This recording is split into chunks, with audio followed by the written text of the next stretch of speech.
Hola, aquí el Capitán Patapal al habla. Hoy voy a abordar en el videoblog un tema que hacía tiempo que quería abordar, un tema muy interesante y muy complejo, con lo cual tampoco esperéis que hoy vaya a inventar de nuevo la rueda ni a revelaros ningún secreto arcano, pero que creo que es importante hablar de él, sobre todo creo que es importante de cara a los escritores noveles, creo que les puede dar algunas pistas y creo que merece la pena que reflexionemos sobre él de vez en cuando. Hablo, como adelantaba en el anterior videoblog, de la suspensión de la incredulidad. Y voy a comenzar citando a Sergio Marx, que dejó unos comentarios muy interesantes precisamente en dicho videoblog, en el que puntualizaba, y era una puntualización muy pertinente, que a diferencia de lo que ocurre en los géneros divulgativos, sea el periodismo, sea los textos históricos, sean los ensayos, en la narrativa de ficción precisamente hay una suspensión de la incredulidad, hay una complicidad por parte del lector que decide pasar de una serie de mecanismos mentales que tenemos para razonar, para decir, mira, me voy a tragar cosas que sé que positivamente no son reales. Lo sé pues porque sé que es una novela o porque es género fantástico o porque tal y como están planteadas las cosas pues no es plausible, pero bueno, hay un abandono de la racionalidad, digamos, de los mecanismos que utilizamos normalmente para filtrar la información en el mundo, para disfrutar precisamente de ese texto de ficción. Pues sabiendo, pues por ejemplo, en una novela histórica que no todos los personajes que aparecen existen, o que el autor no conoce de primera mano todos los hechos, con lo cual sabemos que va a haber un grado de incertidumbre, va a haber un grado de improvisación, va a haber un grado de subjetividad, o ya directamente en casos más evidentes como el género fantástico, pues vamos a aceptar que exista la magia o vamos a aceptar que estemos en un año futuro o vamos a imaginar un mundo alternativo que sabemos positivamente que no existe. Bien, es importante el tener claro que esta suspensión de la incredulidad es un mecanismo voluntario, es una cosa que acepta hacer el lector precisamente para disfrutar de esa obra. Son muy raros los casos en la narrativa de ficción en los que la vulneración de esta relación entre el lector y el creador ha sido involuntaria. Es decir, tenemos el caso, por ejemplo, de la Guerra de los Mundos, cuando se hizo la emisión de radio, esa famosa historia que cuenta que hubo gente que tomó por cierta la invasión de los marcianos y que, bueno, se atrincheraron en sus casas, en los sótanos y demás. Por lo general, el autor de ficción, el autor sobre todo de género fantástico, no busca que el lector crea realmente en lo que está contando, sino que acepte el juego narrativo en el que ese elemento de ficción va a estar presente. Evidentemente podríamos hacer excepciones. Tenemos el fantasma de la casa Weir, por ejemplo, que es una novela escrita por alguien que creía en el espiritismo y que entonces hay la separación entre la suspensión de incredulidad cómplice y la suspensión de incredulidad proselitista, digamos que es algo ambiguo. Pero bueno, digamos que son casos raros y que en general a nosotros lo que nos interesa no es hacer creer al lector realmente en nuestras fantasías, en nuestras creaciones literarias, sino que por un periodo de tiempo limitado, mientras disfruta la narración, le resulten lo suficientemente creíbles o coherentes dentro de la historia. Bien, para que esto funcione, desde mi punto de vista, hay tres elementos o tres hilos conductores importantes que tenemos que tener en cuenta. El primero es que nuestro pensamiento funciona un poco a base de ideas preconcebidas o arquetipos o como queréis llamarlo. Este tema lo ilustró muy bien hace poco una filóloga en un artículo publicado en el diario.es. Ahora no tengo la referencia en mente, pero seguramente hablaré de él en alguna otra entrada del videoblog. En un artículo que hablaba de cómo los sinónimos no son realmente nunca sinónimos perfectos, ¿no? Y para ilustrar la idea, pues comentaba que, por ejemplo, cuando hablas de una mesa, nosotros no pensamos en una definición de la mesa, no nos decimos, vale, eso es una mesa porque responde a la definición de, tiene una serie de patas que le dan estabilidad y una plancha horizontal que permite apoyar objetos sin que se derrumbe y con una cierta estabilidad y, yo qué sé, una cierta o cantidad de superficie. No pensamos así.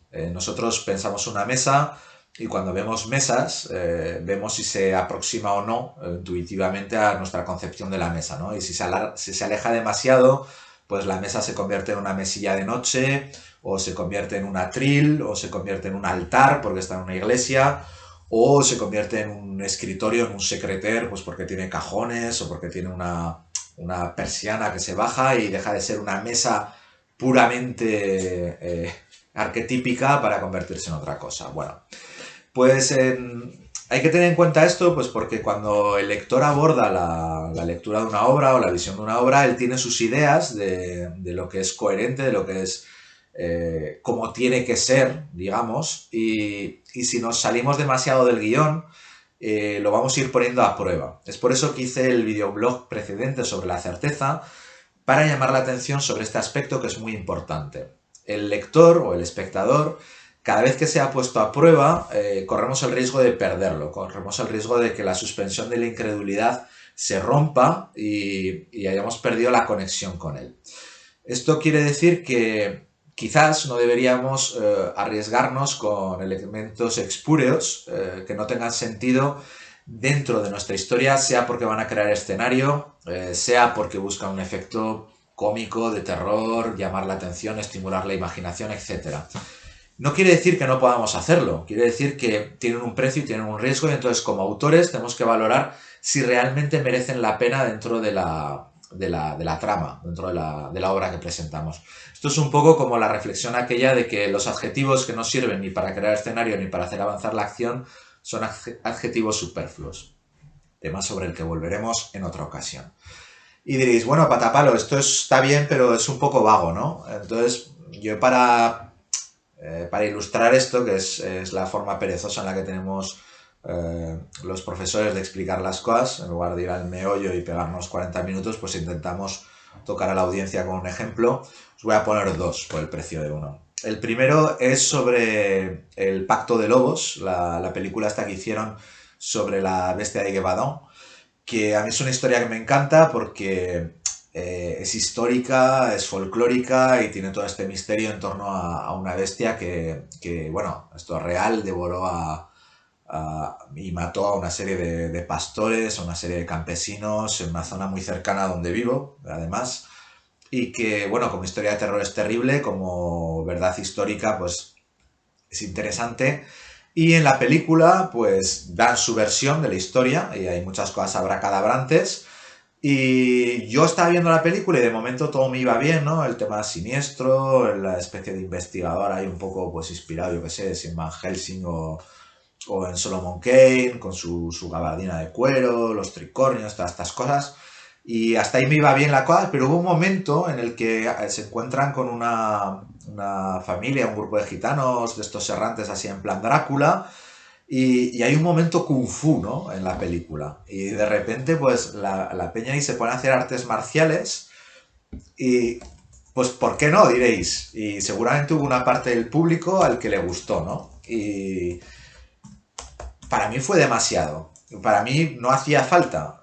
Quiero decir, hay muchísimas cosas en la tradición romaní y en la tradición de terror gótico que podemos utilizar para hacer una buena historia de terror. Y a mí el tema kung fu como que no me pegaba mucho. Yo qué sé, si me hubieran puesto pues a unos inmigrantes cantoneses que están trabajando en las vías del tren y hacen kung fu, pues ¿por qué no?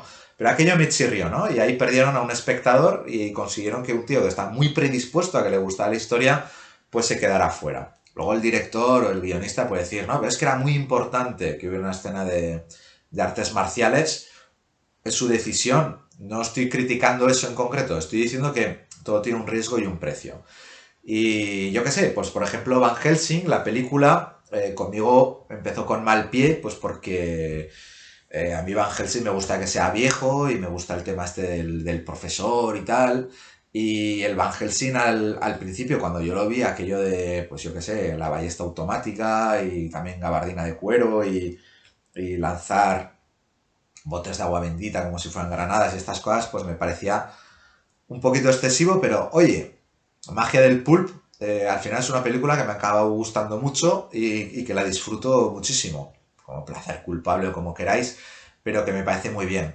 Y hubo también elementos que casi me chirriaban, ¿no? Yo qué sé, a mí lo de que metían a todos los monstruos clásicos ahí como en la época de Delirio de la Hammer, pues me parecía muy bien, pero no me convenció el modo de presentar la orden de monjes ahí, la escuadra secreta del Vaticano, ¿no? Si queréis.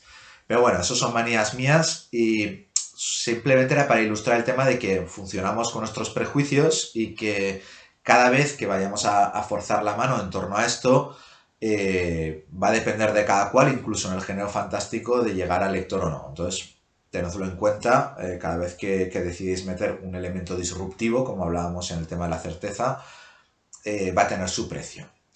Y de aquí saltamos precisamente a lo contrario. Es decir, si metemos todo demasiado arquetípico, si metemos todo demasiado como tiene que ir, vamos a terminar perdiendo también la complicidad del lector, va a terminar anulando su suspensión de la incredulidad porque va a decir, me están contando el rollo macabeo de siempre. Es decir, si no tenemos nuestra pizca de originalidad, si nuestra trama no avanza, no aporta nada nuevo, es muy posible que perdamos también al lector por hastío.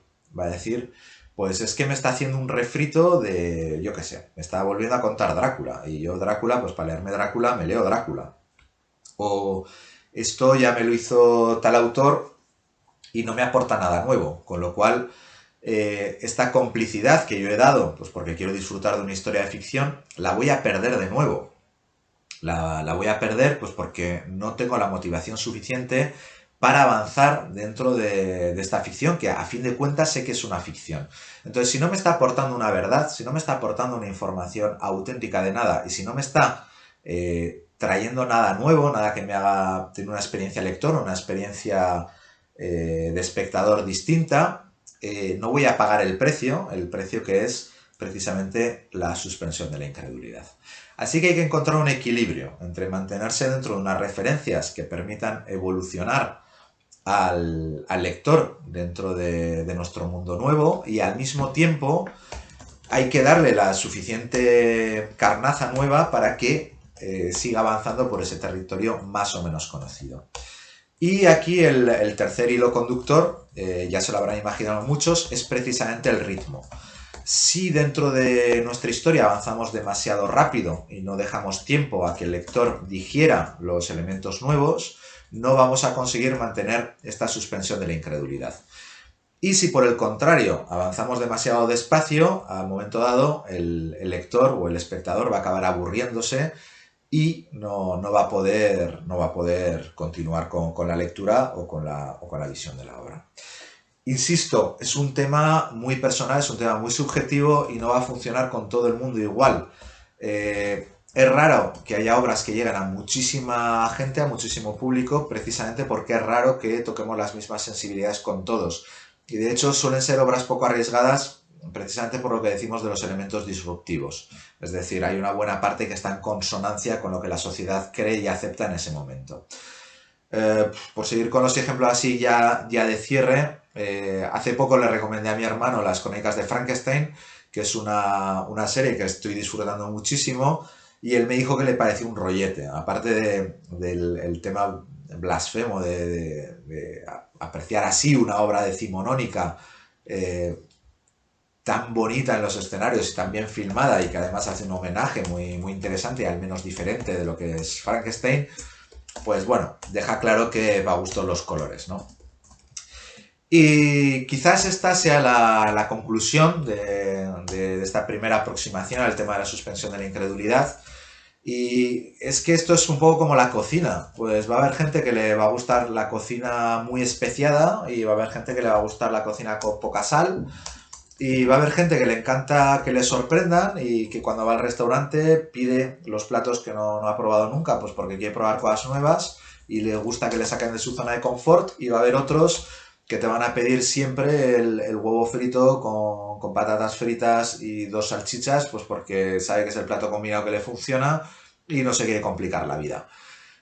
Pues con los lectores va a pasar lo mismo. Y al final vosotros como creadores, como editores, como divulgadores de la cultura, tenéis que saber a qué público queréis dirigiros y en función de eso adecuaros. Esto es una cosa que cuando hablamos de la línea editorial de Saco de Huesos sale con frecuencia. A mí no me interesa estar comiendo siempre los mismos platos. Sí, tengo mis manías, cogeo de mis determinados pies, derechos e izquierdos, dependiendo de cómo va el día. Y seguramente tengo una faiblesse que dicen los franceses por los escenarios decimonónicos, que sin duda marca mis preferencias. Pero en líneas generales me gusta que me sorprendan y me gusta ver que los autores transitan territorios nuevos, sea desde un punto de vista estético, sea desde un punto de vista argumental, sea desde un punto de vista del escenario, de la trama o de los resortes narrativos. Y en ese sentido, conmigo, en tanto que lector, la suspensión de la incredulidad va a funcionar bien en esas líneas. Cuando quiero estar en terreno informativo, meramente informativo, yo soy de los que van a los ensayos y en general no me gusta que me vuelvan a contar la misma historia que ya he leído, a excepción de los grandes clásicos que releo con gusto, pero los releo a ellos mismos. Si no me gusta, pues que haya un poco más de prospección al respecto. Así que nada, como cierre, insistir en la idea de que el autor no va a engañar al lector. El autor lo que va a hacer es establecer una complicidad con el lector y esa complicidad va a sustentarse en una especie de compromiso, ¿no? Entre la parte de originalidad que te traigo y la parte de familiaridad que va a responder a los mecanismos que yo considero razonables, a los que yo considero dentro de lo que me puedo tragar, incluso dentro de una obra de ficción. Y eso sí, siempre, como comentaba Torpivago, manteniendo una coherencia. Es decir, si tú mismo generas una obra que no es coherente en sí misma, y ojo, que puede ser coherente siendo totalmente surrealista o totalmente fantástica o llena de paradojas, si no eres coherente con tu propia obra, el primero que va a abandonar va a ser el lector. Tú puedes tragarte a ti mismo pues porque tienes mucha paciencia contigo mismo, pero no contéis con que el lector haga lo mismo. Y esto muchas veces pasa, pues por ejemplo, en las obras históricas, cuando la ambientación se cae. A mí ese es uno de los pocos géneros en los que no puedo con ello. Si me doy cuenta de que conozco mejor el escenario que el autor y veo que ha metido gazapos de estos que te dices, no, por aquí no vas bien, ya puede ser buena la trama, porque si no voy a abandonar y me va a chirriar demasiado. Ojo, que no hablo del desliz, yo que sé, he puesto un Forte 2 años antes de que se comercializara. A mí eso no me va a parecer tan grave. Pero cosas, pues por ejemplo, de la mentalidad de la gente en una determinada época y demás, que me pueden llegar a chirriar muchísimo, prefiero que me lo vendáis como fantasía que no como novela histórica. Bien, en fin, hasta aquí mis filias y fobias. Espero que hayáis encontrado más o menos interesante esta entrada. Como siempre, aportad con los comentarios, que son muy enriquecedores y dan nuevos puntos de vista. Seguramente con esto de la suspensión de incredulidad, muchos tenéis anécdotas que contar de esa película, esa novela que acabasteis abandonando rápidamente, pues porque hubo algo que os chirrió, hubo algo que os sacó de esa complicidad y que impidió que volvierais a conectar con ella. Y nada, cuidaros mucho en este periodo extraño, leed mucho, seguid disfrutando de lecturas. Yo dentro de poco os hablaré de un par de libros muy buenos que me estoy leyendo. Uno lo he terminado ya y otro que lo tengo ya a mitad, pero eso será en el rincón de lectura. Cuidaros mucho, nos vamos leyendo. Hasta la vista.